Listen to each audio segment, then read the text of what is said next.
Salut les balances et bienvenue dans cet horoscope pour le mois de septembre 2021. Mon nom c'est Gabriel, je suis astrologue et ensemble je propose qu'on regarde un petit peu les transits pour le mois de septembre pour vous spécialement. Alors ça va être un mois quand même assez important avec une bonne remise en question, beaucoup d'introspection aussi, autant au niveau des valeurs, du côté plus émotionnel et du côté mental aussi. Fait que c'est vraiment, ça va partout. Ça va nous demander quand même un travail assez assidu et puis on va pas nécessairement avoir tous les outils nécessaires pour faire ça, mais ça va nous permettre aussi de trouver des façons alternatives ou ingénieuses de pouvoir arriver à nos fins. Fait que, en l'an, ça va être sans doute un mois de beaucoup de transformations. Alors, on débute le mois du 5 au 6 septembre avec Vénus en balance qui fait un carré avec Pluton en Capricorne. Alors ici, Vénus représente nos valeurs, nos choix, qu'est-ce qui est important pour nous au niveau de ce qui nous fait plaisir, puis de comment on aime, comment on est en relation avec les autres. En balance, c'est également aussi tourné vers les autres, où est-ce qu'on a besoin d'harmonie, de cohésion, d'équilibre avec nos échanges et tout ça. Le carré de Pluton va venir faire ressortir des peurs ou des blocages à ce niveau-là. Donc, bien que Vénus soit très confortable dans le signe de la balance, ici, on va voir, dans le fond, des choses qui ont peut-être besoin d'être transformées ou qui ont besoin d'être regardées pour pouvoir les assimiler, les transmuter et puis pouvoir retrouver un équilibre encore plus puissant par la suite. Pour vous, ça se passe entre la maison 1 et la maison 4. Donc, Vénus en maison 1 parle vraiment de votre expression de soi, votre personnalité, de votre corps physique aussi, mais de comment vous interagissez avec le monde surtout. Alors ici, vraiment, ça va être super fluide pour vous, étant donné que vous êtes dans cette énergie-là à la base aussi. Pour Pluton, il va être en maison 4, donc ici peut-être que ça va être au niveau de vos valeurs fondamentales, ou est-ce que peut-être ce qui touche à la famille ou à l'intimité que vous avez avec vous-même vient faire en sorte que peut-être dans votre expression, il y a quelque chose qui bloque, ou quelque chose qui a besoin d'être amélioré ou transformé. Donc ici vraiment, ça va être intéressant de voir un petit peu qu'est-ce qui ressort au niveau de nos racines, de nos fondements, qui viendraient peut-être améliorer ou transformer notre façon de parler. Ensuite, le 6 septembre, on a une nouvelle lune en Vierge. Alors, une nouvelle lune, c'est vraiment un moment où est-ce qu'on plante des graines et on lance des intentions dans l'univers.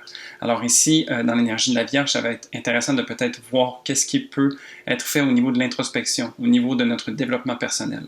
La Vierge aime beaucoup se retourner vers soi et puis analyser, comprendre les choses et puis essayer de voir comment est-ce qu'on peut atteindre notre plein potentiel. Donc, ça serait vraiment intéressant de lancer des idées dans ce sens-là. Pour vous, ça va se passer dans la maison 12, donc avec une nouvelle lune comme ça, où est-ce que c'est un moment plus intérieur aussi, la maison 12 fait écho à un besoin de solitude ou d'être en retrait. Donc, ça pourrait être un bon moment pour peut-être prendre du temps pour soi, pour prendre du temps en silence, et puis se reconnecter à vraiment son essence profonde pour voir un petit peu qu'est-ce qui prend place à cet endroit-là. Ensuite, du 13 au 15 septembre, on a le Soleil en Vierge qui va être opposé à Neptune en Poisson. Alors le Soleil, symbole de vitalité, d'ego, de force, de qu'est-ce qu'on rayonne. En Vierge, a vraiment le cœur à l'ouvrage, le cœur à se comprendre, à mettre les choses sur la table et vraiment pouvoir les analyser pour en tirer le meilleur parti. L'opposition à Neptune va venir contrecarrer ça d'une certaine manière ou offrir des défis intéressants, où est-ce que Neptune amène souvent un élément de confusion, où est-ce qu'on perd en fait les détails, où est-ce qu'on n'arrive pas à focusser, à se concentrer. Alors ici, vraiment, on peut s'imaginer un bureau avec plein de notes étalées sur la table pour bien saisir et bien faire notre analyse. Puis Neptune en Poisson, c'est comme si on échappait un verre d'eau sur nos notes, puis là, on n'arrive plus à lire parce que l'écriture se dissout, se dilue et tout ça, donc vraiment, on perd des bouts.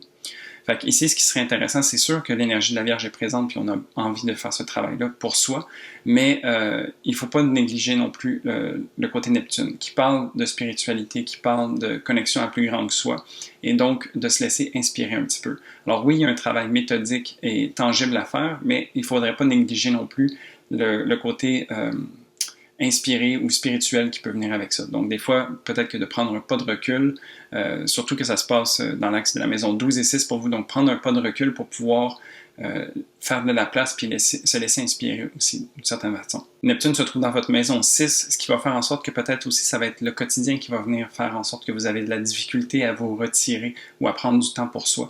Alors, ça serait intéressant de vraiment peut-être trouver une manière justement de taper dans cette spiritualité-là dans votre quotidien. Peut-être vous ajouter une certaine routine où est-ce que vous prenez le temps, un petit 5 minutes, 10 minutes pour méditer par exemple, juste pour être dans cette énergie-là. Ensuite, du 16 au 17 septembre, on a Vénus qui a transitionné dans le signe du Scorpion qui va venir faire un carré à Saturne en Verseau.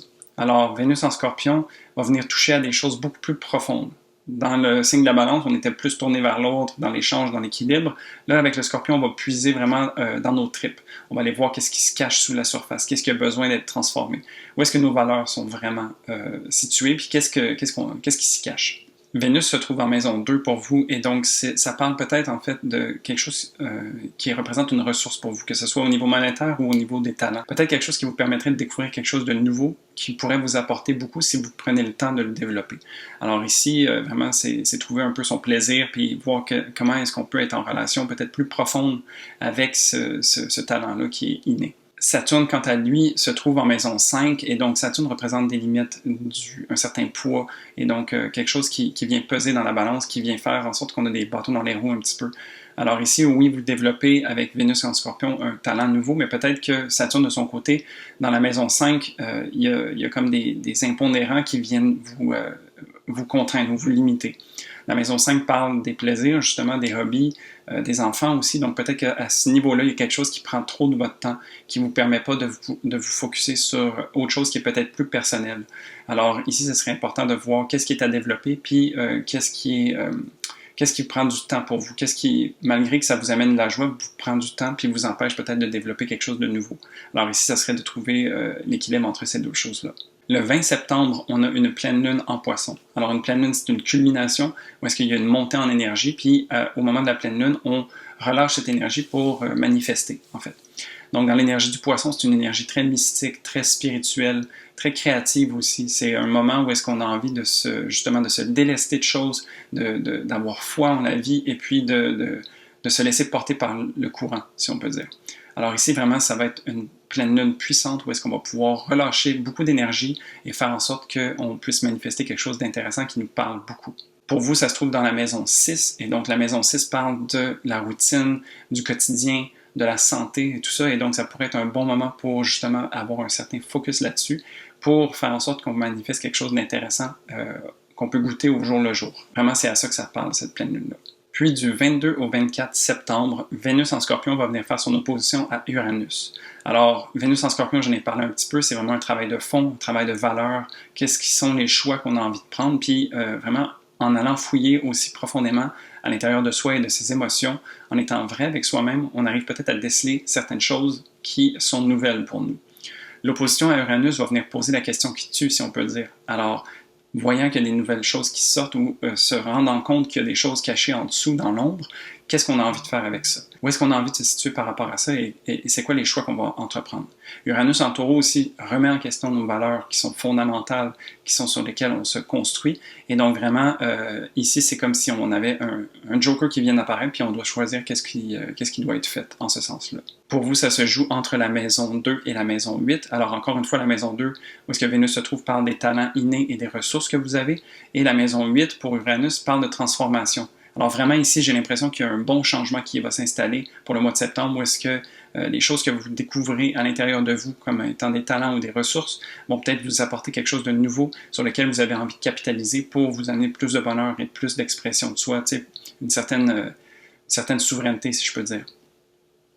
Puis Uranus, qui est une planète qui va vouloir déranger, qui va vouloir changer de statu quo, aller dans un nouveau sens, va vraiment peut-être vous offrir l'opportunité de faire ces choix-là qui sont peut-être plus déroutants ou qui sont plus en dehors de votre zone de confort, mais ça va être bénéfique d'aller dans ce sens-là. Ensuite, le 27 septembre, on a Mercure en balance qui va devenir rétrograde. Alors ici, Mercure en balance, c'est un principe de communication, d'échange, et en balance, tourné vers les autres. Donc vraiment une fluidité dans les communications, dans l'échange, une fluidité par rapport aux relations qu'on a avec les autres. On s'entend bien avec les autres, puis le message passe bien.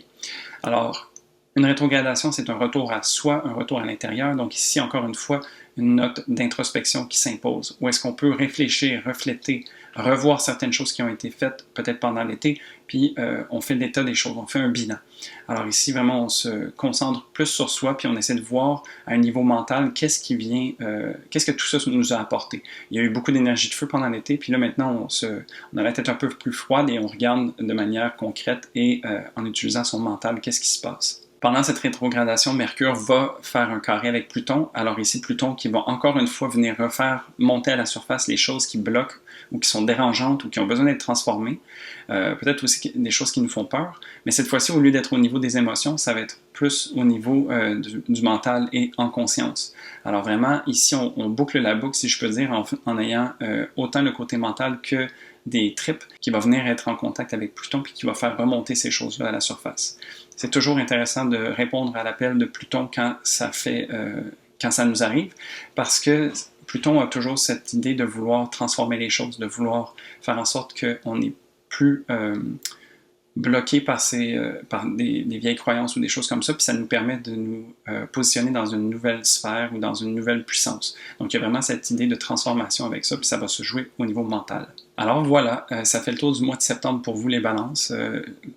Un bon mois d'introspection, de remise en question, et puis où est-ce que vraiment on va être capable d'opérer plusieurs transformations, mais vraiment ça va être bénéfique, et puis ça va nous aider beaucoup pour le reste de l'année 2021.